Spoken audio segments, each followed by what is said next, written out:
Good afternoon, and thank you for joining us to discuss Crew-10's splashdown off the coast of California following their 5-month science expedition aboard the International Space Station. NASA astronauts Anne McClain and Nichole Ayers, as well as JAXA, or Japan Aerospace Exploration Agency astronaut Takuya Onishi and Roscosmos cosmonaut Kirill Peskov, splashed down this morning at 10:33 and are out of Dragon at this time. Joining us today to discuss Crew-10's splashdown are Steve Stitch, the manager of NASA's Commercial Crew Program, Dina Cantella, the deputy manager for NASA's International Space Station Program, Sarah Walker, director of Dragon Mission Management for SpaceX, and Kazuyushi Kawasaki, the associate director general of Space Exploration and the Innovation Hub Center for JAXA. So we will first start with some brief initial remarks from each of our briefers before opening it up for questions. We'll be taking questions on our phone bridge this afternoon, so if you are on the phone bridge, please press *1 to add your name to our queue and ask a question. And so we'll now begin with some opening comments from Steve. Thanks, Sandra, and thanks for all of you for joining today and your interest in the Commercial Crew Program and human spaceflight. Of course, it's been a busy couple of weeks of very dynamic operations for the Commercial Crew Program, affecting the Crew-11 launch and the Crew-10 return.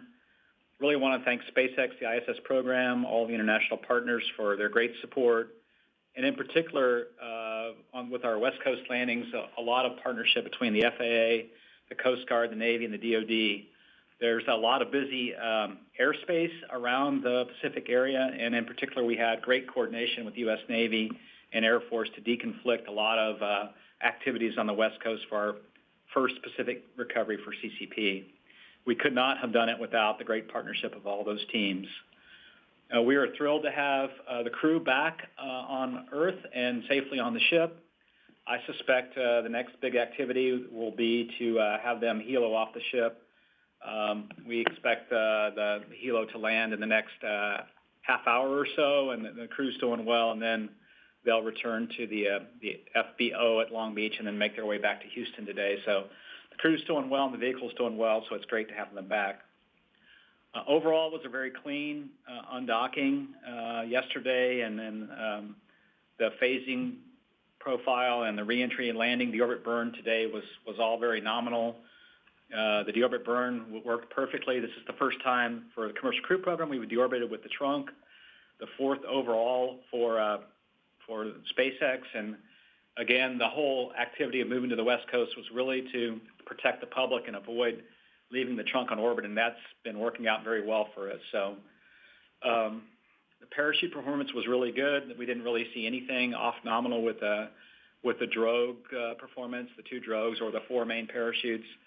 The inflation of those two drogues was nominal. You might have seen on the video the drogues floating down after main parachute deploy with the door. That's very nominal. All four mains came out just fine and inflated as we expect. First time that we flew what we call an energy modulator system for us on Commercial Crew, a new one that modulates the energy as the drogues pull the mains out. That energy modulator worked fine. We'll recover those and look at those. I didn't copy. I assume SpaceX has recovered all the parachute hardware. Sarah will talk more about that. Overall, a very clean deorbit sequence today. That went well. We're getting used to the longer burn time with the trunk attached. It's about 18 minutes. The trunk separation was very nominal. The nose cone deploy was very nominal. About the only thing that was of interest is one of the water ballast pumps on landing didn't run. There's two redundant pumps that pump water into the vehicle post-landing. One of the two pumps didn't function. We think that was due to a power converter issue, and so we'll work for that as we turn this vehicle around. A lot of learning with the weather heading to the West Coast. There's a series of islands around our three landing sites. Of course, today we landed off the coast of San Diego. It's very fitting if I think back, 5 years ago and maybe a week, we landed Bob and Doug at Pensacola. And here we are pivoting to the West Coast 5 years later and landing off San Diego. We worked a lot of the weather the last few days. In particular, we watched the ceilings very carefully. The helicopter operations need to occur at a certain altitude, so we watched the ceilings and the winds. and we found a really good opportunity today, and it worked out. The winds were about 5 knots at landing, about 3-foot seas, maybe a little bigger swells than maybe what you're used to for a Gulf Coast landing or an Atlantic landing. And then, of course, the marine layer, you could see an overcast layer at about 1,000 feet that we worked through for the helicopter ops. One other operation that was performed today by SpaceX did a great job of managing the propellant for this longer burn. We didn't want to swap tanks during the deorbit burn, and so they have a very innovative GNC technique to manage propellant usage for a waste burn that we do before we execute the deorbit burn. Overall, the mission went great. Glad to have the crew back. Now we'll turn our attention in the months ahead to the Crew-11 certification to get up to 8 months or 270 days to give us some operational flexibility on how we plan our missions into next year. Again, I want to thank the NASA team, the SpaceX team. SpaceX did a great job recovering the crew again on the West Coast. It was about a 2-year effort to get to this point, and I can't be more excited for the team. And now I'll turn it over to Dina. All right. Well, thank you, Steve. And thank you to everyone who's joining us today. Like Steve, I was pretty happy to see the Crew-10 team back on Earth. They looked great, and they are doing great. Some trivia I was handed is that this was a 148-day mission. The crew spent 146 days on the International Space Station. They orbited the Earth 2,368 times and traveled over 63 million miles. So, after the Crew-11 team arrived at ISS last Saturday, they had a great handover with the Crew-10 guys, and Zena, Mike, Kimmy, and Oleg have kicked off their stay well. They're very prepared, and they're doing great on board. That handover time frame, the Crew-10 guys basically reviewed some things with the new Crew-11 guys on board, along with Johnny Kim, who's on board. For example, the emergency equipment locations, how the exercise equipment operates in great detail. They also had a change of command ceremony, and we transferred ISS command from Takuya Onishi to Sergei Ryzhikov. And I'll just note that Mike Fink is going to take over command of the station later in this increment when Sergei departs. So during the handover period, we also had 2 JAXA crew members on board, and it was really great to see that for the Japanese Space Agency. It was the first time since 2021. I wanted to take a moment to highlight some of what Crew-10 accomplished when they were on board. First there were 5 visiting vehicles that arrived during their stay there and 6 that departed. So that's a lot of packing and unpacking. But in terms of research, they completed over 200 experiments, and along the way, hundreds of hours of public engagement as well.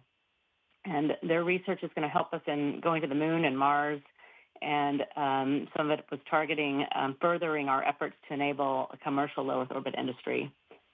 Some examples. My first example, they had a study that looked at radiation and gravity environments and how those affect plant growth.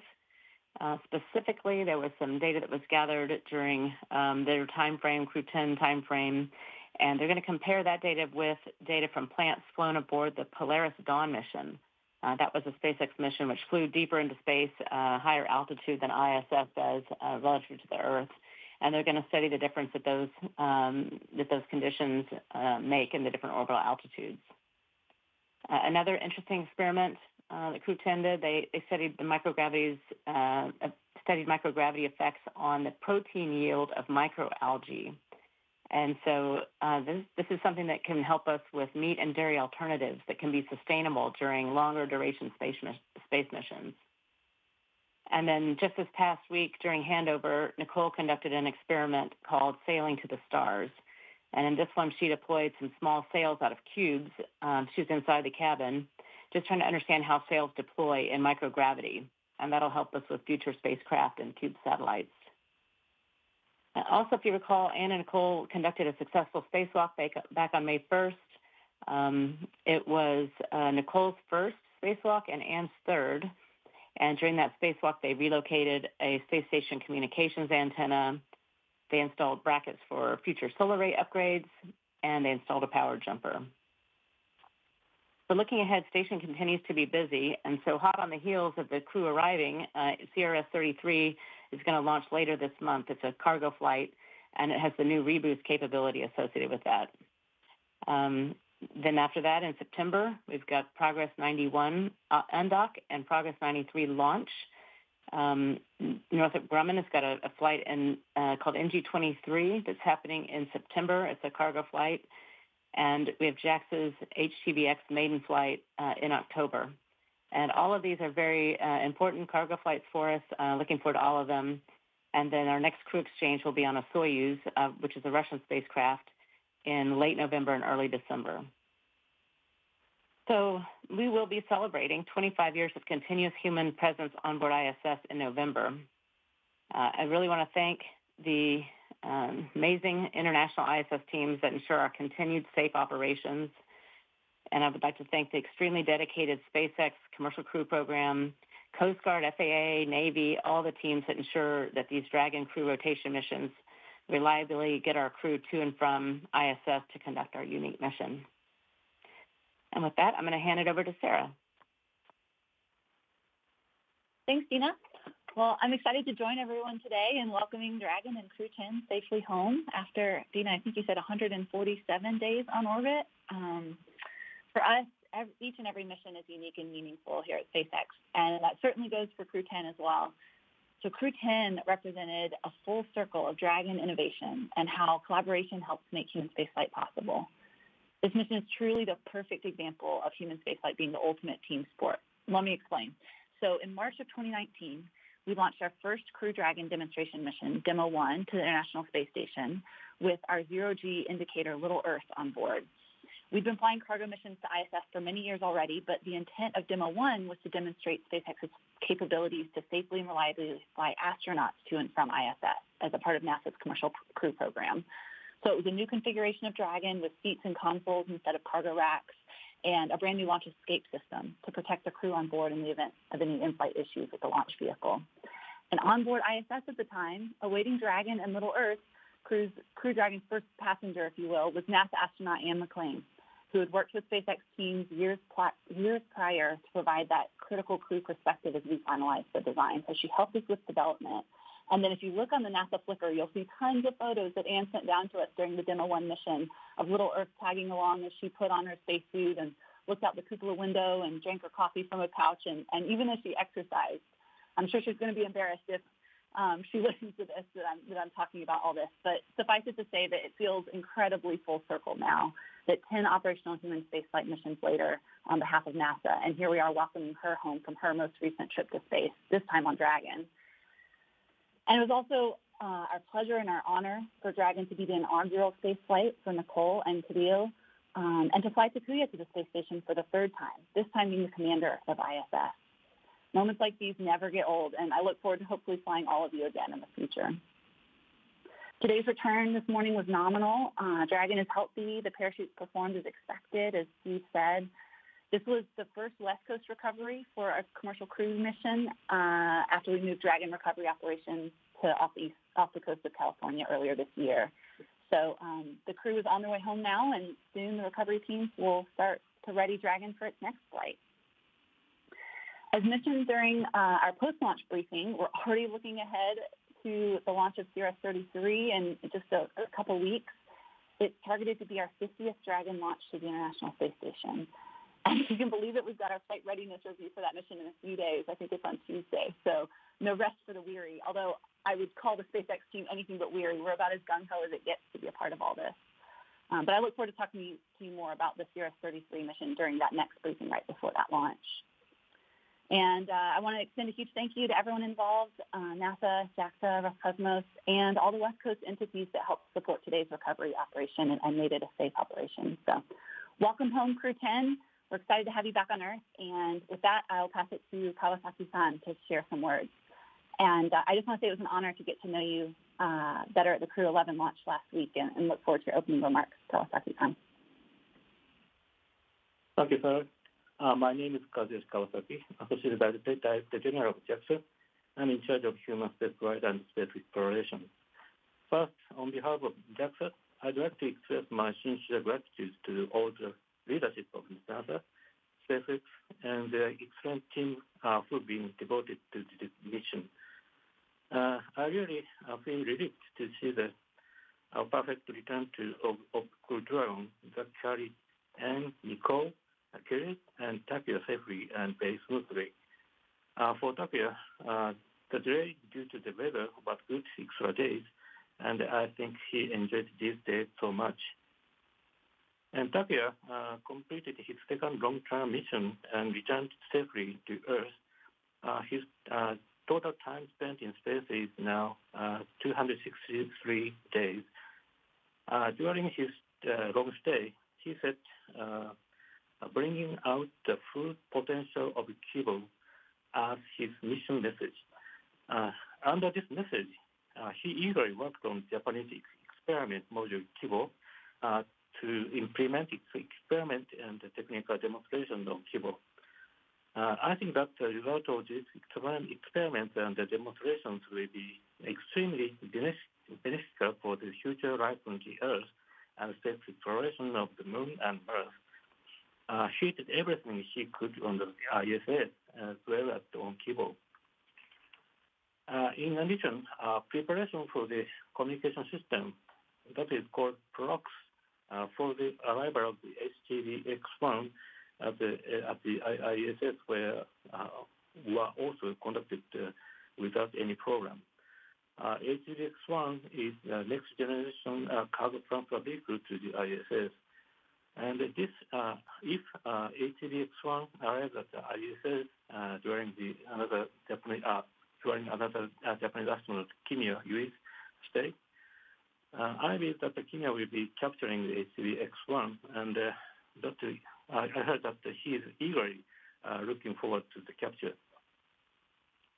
Takuya also actively engaged in public relation activities such as communicating with the Osaka Kansai Expo venue currently being held in Osaka, Japan, and engaging a scientific talk with the younger generation to the nature of the next generation of the talent. And I am confident that Kimiya, who took over from Takuya and began his long stay on the ISS, will achieve great results too. In addition, JAXA is currently preparing to launch the first HTV-X1 spacecraft for the Tanis Island, which will be delivered important surprise to the ISS. Going forward, JAXA will continue to work steadily with international partners and industries on the ISS, and further expand human activities and the development of the economic sphere in LEO. Through cooperation in the Artemis program, we hope to work together to expand exploration activity to the gateway to the Moon and beyond. Once again, congratulations on the successful return. Thank you. Back to Sandra. Thank you to our briefers for those initial remarks. We're now going to open it up for questions on our phone bridge. Again, if you would like to submit your name for a question, you can press *1. Once your name is called, please do state your name, affiliation, and to whom you'd like to direct your question. And if you do feel like your question has already been answered, you can press *2 to withdraw it. Our first question is going to come from Will Robinson-Smith with Spaceflight Now. Hi, thanks for taking the time to talk with us today, and congratulations on a good recovery. Question for Steve Stitch, just to clarify one of the points you made in your opening remarks. We heard one of the call-outs from SpaceX Mission Control of the crew concerning the 28-volt converter. Was that what you were referencing when you mentioned the converter connected to the water pump? And if so, what was the tangible impact of that being offline or in some way potentially compromised during the recovery? Thanks.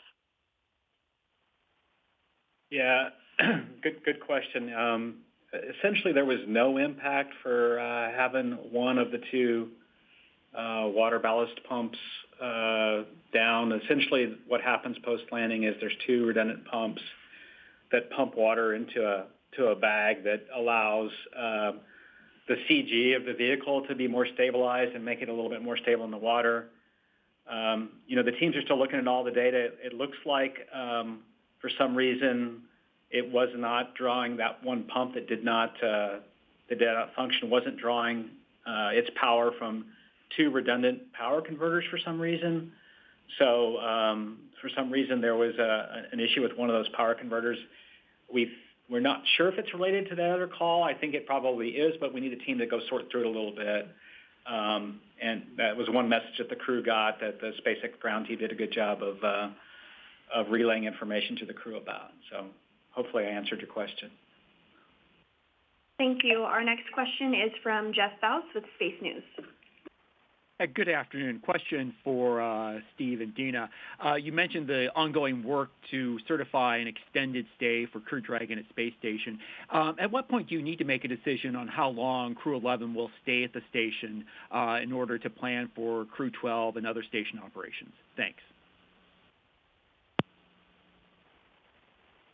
Yeah, that's a good question. We think we have maybe a couple of months worth of work to do to look at all the data. As I talked about pre-launch, we had an extensive amount of work to do to extend the Dragon certification to 6 months. So I think we'll know, in the next couple of months whether it's feasible, and then what we'll do is just work with Dina and Dana and the station program and figure out when the right time is. Right now we're kind of looking already at a potential manifest as if we could extend the flight and laying out those manifests. But again, we can adjust if for some reason we don't get to the 8 months. Right now we feel pretty confident. We've flown one flight already at 7 months, and I'll see if Dina has anything else to add. No, I'll just say, looking ahead to the spring, it's a matter of vehicle traffic and spacewalks and that essentially trying to deconflict everything. Otherwise, and right now, for example, we have a progress exchange that happens in late March, but we're still working on the dates. And we have some other vehicle traffic that we're looking at and a Russian spacewalk. So it's that sort of thing that we'll work around, but it's really, those decisions can be made a little bit later from that perspective. Thank you both. Our next question is Ryan Catan with NASAspaceflight.com. Hi, thanks for doing this. My question is for Sarah. Casting our minds back to last week, Crew 11 saw the final landing at landing zone 1. I'm just wondering if you have any timelines for getting new landing zones online at 39A or Pad 40. Thank you. Hey, I'm so sorry. I have not been following along the latest on this. I do believe that lease runs out this year, and so we've been standing up other landing zone options, but I'll have to follow up with you on the specifics. Thank you. Next up, we have Manuel Mazzanotti with Exploration Espacial. Thank you. Manuel Mazzanti from Exploración Espacial. Along the previous questions regarding the potential extension of the mission, I'm assuming that will define when you can decide the NASA astronauts integrating Crew 12?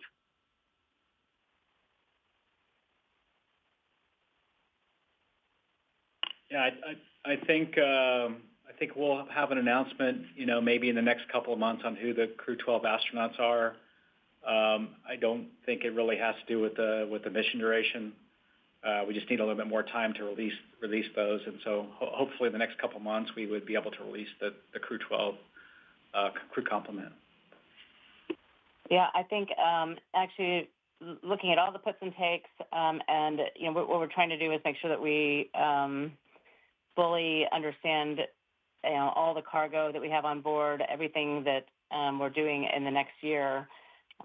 We can make a decision even a little later than a couple of months from now. So I would just say, we'll be working closely, with our agency on that selection a little bit later this fall. Thank you. Next up is Marcia Smith with SpacePolicyOnline.com. Thanks so much for taking my question. I'm wondering what your current agreements are with Russia about crew swaps. How far into the future do those go?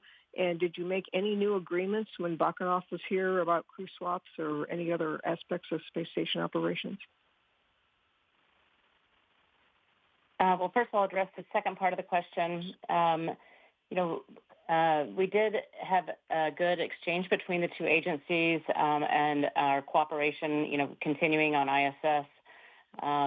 The crew exchanges, we're working on a future crew exchange agreement right now, but it has not yet been signed off by all the different parties involved. But we have, I believe it's out through the end of next year. We have that fully assigned and agreed to. And then we have a maybe philosophical agreement, and we're still finalizing the paperwork for an extension past that. Our next question is from Micah Maidenberg with the Wall Street Journal. Yeah, hi there. For Steve, maybe for Sarah, just curious if the shift in landing to the Pacific and kind of getting through the first recovery operation, are there any lessons to sort of glean for Artemis 2, which is, of course, coming up fast and would end with a Pacific splashdown? Thanks. Hey, Steve, maybe let me go first because I just wanted to share that we got to implement some small lessons learned from several years of East Coast operations to make West Coast operations even better. Just one small example is working through how we meet the requirements on a different coast and the partnerships with hospitals and research labs to process the science. And so we got to stand up a science processing facility and some cool facilities for NASA to process science over here. And so we had the opportunity to go back and look at our ConOps from East Coast to West and make any improvements that experience afforded us, which was really exciting. But then, Steve, I think you could maybe speak to if anything over here will help you guys with Artemis or apply to learning that could apply to that.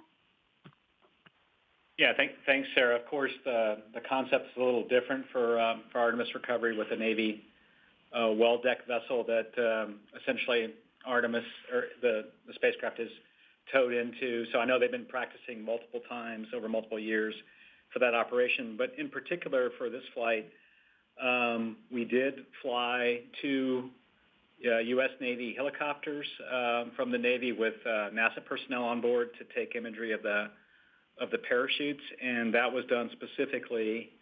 Well, first it'll help us understand parachute deployment dynamics and see if there's anything off nominal that we need to continue to watch on parachutes. But secondly, they intend to use that same operation for Artemis. And so today was a bit of a dry run for how the helicopters would fly at the various altitudes and then how they would operate the optical systems to obtain the imagery. And so we were very happy as a commercial crew program to fly those helos on this flight. We'll learn from it, and I'm sure Artemis will have some learning. And again, every time we have any major lessons learned, we do pass them on to Artemis.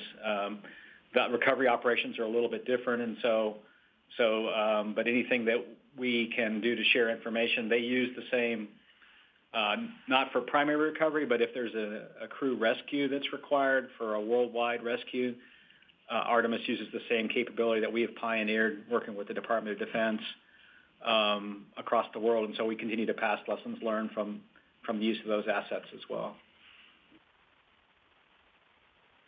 Thank you so much. And I do believe that Dina had a little bit of additional information to provide on the integrated agreement. So go ahead, Dina.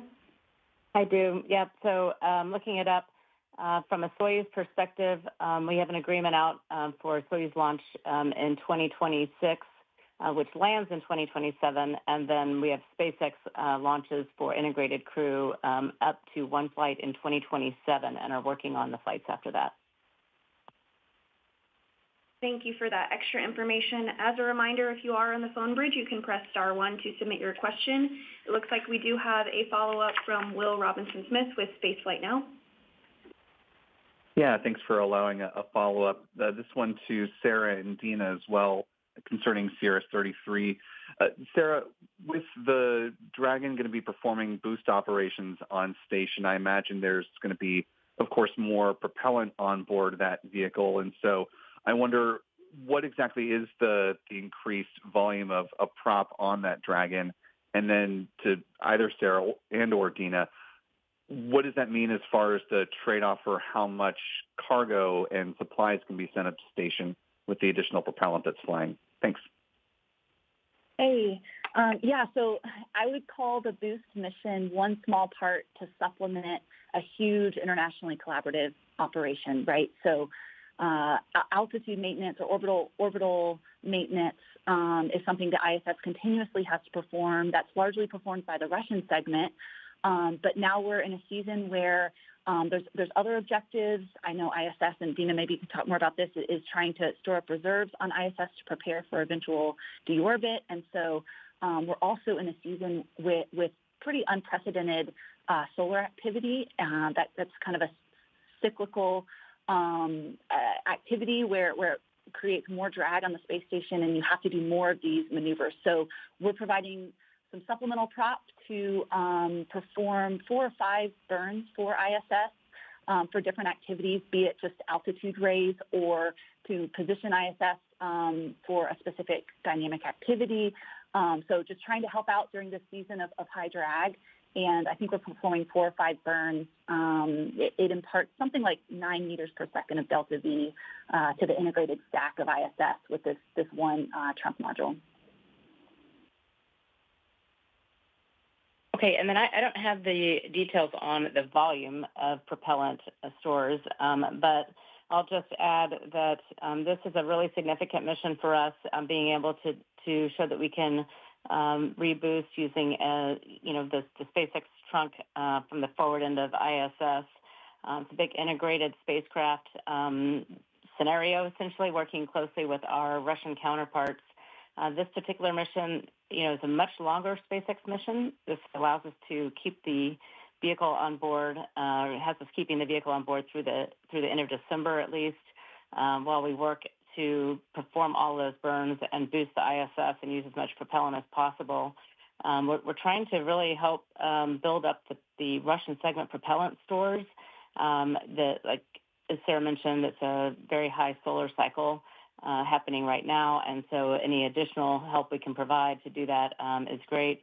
It helps us with our discussions with our Russian counterparts, and eventually helps us as we go towards deorbiting the ISS. So it's an overall hugely helpful mission. Very much looking forward to it. And I believe there's no decrement really to up mass because, as is typical, we're volume limited on our internal type of manifest and all of the supplies that we bring up. So it's not really an up mass impact.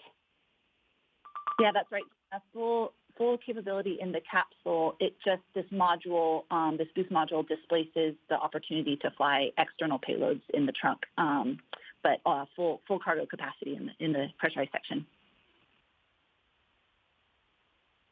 Thank you both. We do have another question from Marcia Smith with spacepolicyonline.com. Thanks for letting me ask a second question.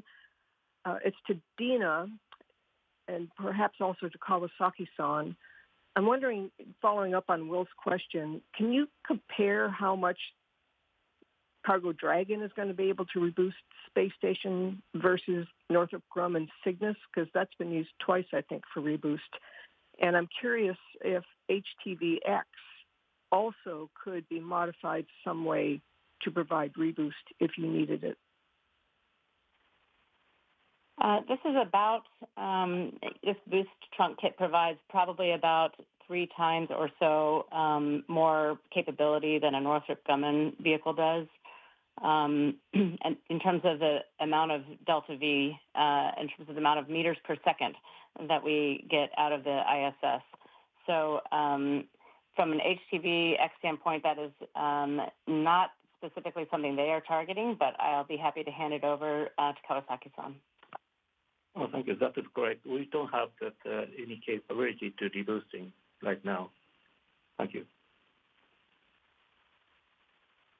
And it looks like that is all the questions that we did have in the queue. So thank you to all who did submit questions, and thanks to our briefers for taking some time to discuss Splashdown today. You can continue to follow along for more updates on our social media platforms, blog, and online. But for now, that will do it for us here. Welcome home, Crew-10.